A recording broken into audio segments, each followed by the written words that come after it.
My favorite stop was Bimini Beach. That was our last stop. That is in the Bahamas. When we ported, they offered the trams, the golf cart tram. I guess they were connected. They took us to this private beach area that was just for Virgin Voyages. They had 2 or 3 pools. They had tons of beach loungers and beds and food places. Very, very, very nice. And complimentary food too in the Bimini Beach Club, as there were very large serving areas. They had the jerk chicken. They had a lot of veggie options, desserts, drinks. The other cruise ports you would have to pay to eat at the restaurants, but this, they gave you the food that was all included. The water was absolutely stunning. It was, like I said, freezing in Alabama, where I'm from. I think it was in the 70s, and we were swimming in the ocean. So it was fantastic. Yes, I went in the ocean and I was braving the waves. I swam out pretty far and I was able to tread and swim up against the waves that were crashing. So that was pretty fun.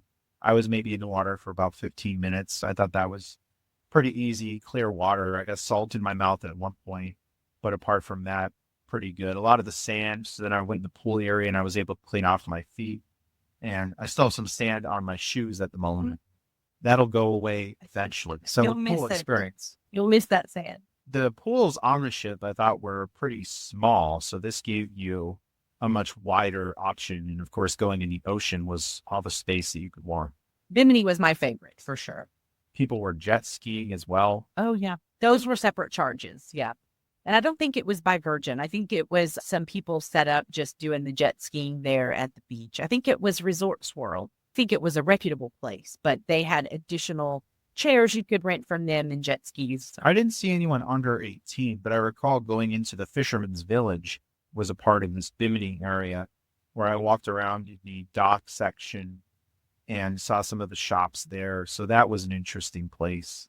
I think I went there on another cruise with different cruise lines. So perhaps this time it was only Virgin that was there. Yeah, for a price of $222, well worth it. Maybe I'd pay $500 or $600 to do it.